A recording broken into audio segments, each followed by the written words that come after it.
और दर अंजू के पाकिस्तान जाने और वहां पर अपने दोस्त नसरुल्लाह से शादी करने के दावे के बीच एक और बड़ी जानकारी सामने आ रही है। अंजू के एक वीडियो से इस बात की अब पुष्टि हो पाई है कि पाकिस्तान जाने की उनकी वजह आखिर थी क्या। और उस वीडियो में अंजू ये कहते सुनाई दी कि वो पाकिस्तान के खैबर पख्तूनख्वा की खूबसूरती देखकर वहां गई, क्योंकि सोशल मीडिया पर उनके दोस्त नसरुल्लाह उन्हें खैबर पख्तूनख्वा के ऊपरी दीर जिले की कई फोटो भेजते थे और अंजू को वो जगहें काफी खूबसूरत लगी, जिसके बाद वो पाकिस्तान जाने के प्लान बनाने लगी और बीती 21 जुलाई को पति को बिना बताए अपने दोनों बच्चों को छोड़कर पाकिस्तान चली गई और वहाँ वो अपने सोशल मीडिया के दोस्त नसरुल्लाह के साथ रहने लगी। बाद में पाकिस्तान के मीडिया ने दावा किया कि अंजू ने इस्लाम धर्म अपनाया और अपना नाम फातिमा रखकर नसरुल्लाह से शादी कर ली। हालांकि अंजू ने नसरुल्लाह से शादी के दावे से इनकार किया। और इन सबके बीच राजस्थान के अलवर से पाकिस्तान गई अंजू पर खुफिया एजेंसियों ने अपनी जांच शुरू कर दी है। खुफिया एजेंसियों के मुताबिक अंजू के पाकिस्तान जाने वाले मामले में कई स्तर पर कानून का उल्लंघन हुआ है और अंजू का पाकिस्तान में जिस तरह से स्वागत किया गया और उन्हें कई तोहफे दिए गए, वो सभी जांच एजेंसियों को प्रायोजित लगा। जांच एजेंसियों को इस बात की आशंका है कि पाकिस्तान में अंजू का स्वागत करने वाले लोगों ने ही वीजा बनवाने और पाकिस्तान में दाखिल होने में अंजू की मदद की। जांच एजेंसियों की माने तो अंजू को पेशेवर तरीके से गाइड किया गया, जिसके बाद अंजू ने अमृतसर के वाघा बॉर्डर से पाकिस्तान जाने का रास्ता चुना।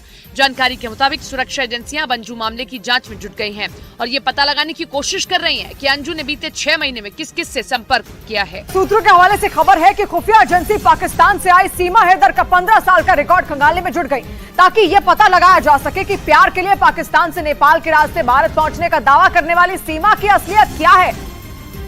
क्योंकि सूत्रों का कहना है कि कई दिनों की पूछताछ के बाद भी जांच एजेंसियों को सीमा के दावों पर भरोसा नहीं। ऑनलाइन गेम पबजी पर सचिन से मिलना और कुछ दिनों की मोहब्बत के बाद बच्चों को लेकर नेपाल के रास्ते सीमा का भारत पहुंचना खुफिया एजेंसी को खटक रहा है। सूत्र बताते हैं कि खुफिया एजेंसियों को शक है कि सीमा सचिन से प्यार करने की आड़ में बड़ी साजिश को अंजाम देने की फिराक में है। इसीलिए असलियत जानने के लिए खुफिया एजेंसियों ने उनका 15 साल का रिकॉर्ड खंगालना शुरू कर दिया। जांच एजेंसियां ये पता लगाने में जुट गई कि पति गुलाम हैदर के सऊदी अरब जाने के बाद सीमा किन किन लोगों के संपर्क में थी और कैसे उनकी जिंदगी में सचिन की अचानक एंट्री हुई। खुफिया सूत्रों के हवाले से खबर है कि पाकिस्तान से भारत आई सीमा हैदर के टूटे फोन और उनके सिम कार्ड से उनकी सारी सच्चाई सामने आ जाएगी। दावा किया जा रहा है कि आने वाले कुछ दिनों में उनके टूटे फोन और सिम कार्ड की पूरी जानकारी जांच एजेंसियों के पास होगी, जिससे सीमा हैदर का सारा कच्चा चिट्ठा सामने आ जाएगा। पुलिस एफआईआर के मुताबिक पाकिस्तान से नेपाल के रास्ते सीमा 13 मई को भारत पहुंची थी। करीब 1.5 महीने बाद 4 जुलाई को पुलिस ने सीमा और सचिन को गिरफ्तार कर लिया। पुलिस के सूत्र बताते हैं कि उस दौरान सीमा के पास 4 मोबाइल फोन मिले थे, जिनमें एक टूटा था। सूत्रों का कहना है कि उस टूटे फोन में पाकिस्तान का सिम कार्ड था, जिसे पुलिस ने फोरेंसिक जांच के लिए भेज दिया था। सूत्र बता रहे हैं और ये जानकारी मिल रही है कि 2 से 3 दिनों में उसकी फोरेंसिक रिपोर्ट आ सकती है। सूत्रों के मुताबिक सीमा के उस फोन से डिलीट किए गए कॉन्टैक्ट और व्हाट्सएप चैट जल्द ही मिल जाएगी। सूत्रों का दावा है कि फोरेंसिक रिपोर्ट के आने के बाद सीमा से एक बार फिर जांच एजेंसियां पूछताछ करेंगी। सीमा हैदर और सचिन की खराब माली हालत को देखते हुए यूपी के मेरठ के रहने वाले अमित जानी नाम के एक आदमी ने सीमा को अपने प्रोडक्शन हाउस में नौकरी का ऑफर दे दिया। 2 दिन पहले ही सचिन के पिता नेत्रपाल मीणा ने जानकारी दी थी कि पुलिस जांच की वजह से उनके परिवार के सामने रोजी रोटी का संकट खड़ा हो गया और उन्होंने ये आरोप लगाया कि पुलिस ने जांच के नाम पर उनके परिवार को मकान में कैद कर दिया। परिवार के लोगों के बाहर निकलने तक पर पाबंदी लगा दी, जिसकी वजह से उनके परिवार के सामने भूखों मरने की नौबत आ गई।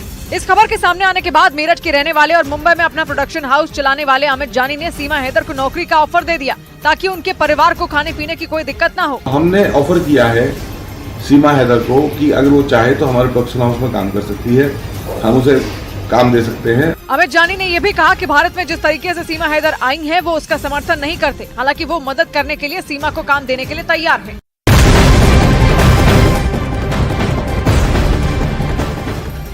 बड़ी खबर आपको बताएं, ब्रिटेन में भारतीय उच्चायोग पर हमले के मामले में एनआईए ने पंजाब में छापेमारी की है। एनआईए ने पंजाब में 31 जगहों पर रेड की कार्रवाई की है। पंजाब में छापेमारी लंदन में भारतीय उच्चायोग के सामने प्रदर्शन करने वालों के करीबियों के यहाँ पर हुई है। बीती 19 मार्च को आपको बताएं कि लंदन में खालिस्तान समर्थकों ने भारतीय उच्चायोग के ऊपर हमला कर दिया था और उसी के बाद एनआईए को इस मामले में जांच सौंप दी गई थी। इन सब के बीच पंजाबी सिंगर सिद्धू मूसेवाला की हत्याकांड का आरोपी सचिन बिश्नोई ने पुलिस पूछताछ में कबूल किया है कि मूसेवाला की हत्या की प्लानिंग दुबई में ही रची गई थी।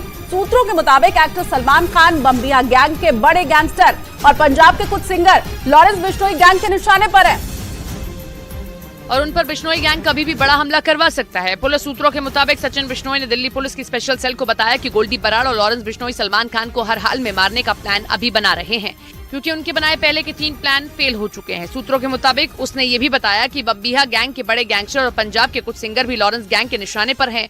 सूत्रों के माने तो सचिन बिश्नोई ने दुबई में रहते हुए कई बार गोल्डी बराड़ से बात की और लॉरेंस बिश्नोई से तिहाड़ जेल में फोन पर बात की गई। सचिन बिश्नोई को दिल्ली पुलिस की एक टीम अजरबैजान से भारत ले आई, जिसके बाद कोर्ट ने उसे 10 दिनों के लिए पुलिस हिरासत में भेज दिया। सचिन बिश्नोई गैंगस्टर लॉरेंस बिश्नोई का भांजा है, जिसे पिछले साल अगस्त में अजरबैजान में गिरफ्तार किया गया था और करीब 1 साल बाद दिल्ली पुलिस की एक टीम उसे अजरबैजान से लेकर भारत पहुंच गई। पिछले साल 29 मई को पंजाब के मानसा में दिन दहाड़े पंजाबी सिंगर सिद्धू मूसेवाला की हत्या कर दी गई थी। दिल्ली पुलिस के मुताबिक हत्याकांड से कुछ रोज पहले ही सचिन थापन फर्जी पासपोर्ट से विदेश भाग गया था। दिल्ली पुलिस ने बताया कि सचिन थापन न सिर्फ हत्याकांड की प्लानिंग में शामिल था, बल्कि उसने ही शूटरों का इंतजाम किया था। जैसा कि उसने बताया कि एक तो बोलेरो जिसपे सिद्धू को चेज किया गया वो सचिन थापन ने ऑर्गेनाइज कराई। पुलिस के सूत्र बताते हैं कि लॉरेंस बिश्नोई के ही इशारे पर सचिन को विदेश भगाया गया था। बकायदा उसका तिलक राज टुटेजा के नाम से फर्जी पासपोर्ट बनवाया गया था। दिल्ली पुलिस के सूत्रों ने दावा किया कि अजरबैजान फरार होने के बाद सचिन थापन लगातार जेल में बंद गैंगस्टर लॉरेंस बिश्नोई के संपर्क में था। पुलिस के सूत्र ये भी बताते हैं कि फर्जी पासपोर्ट के जरिए विदेश भागने के बाद सचिन सबसे पहले दुबई पहुंचा था, जहां कुछ दिनों तक छिपने के बाद वो भारत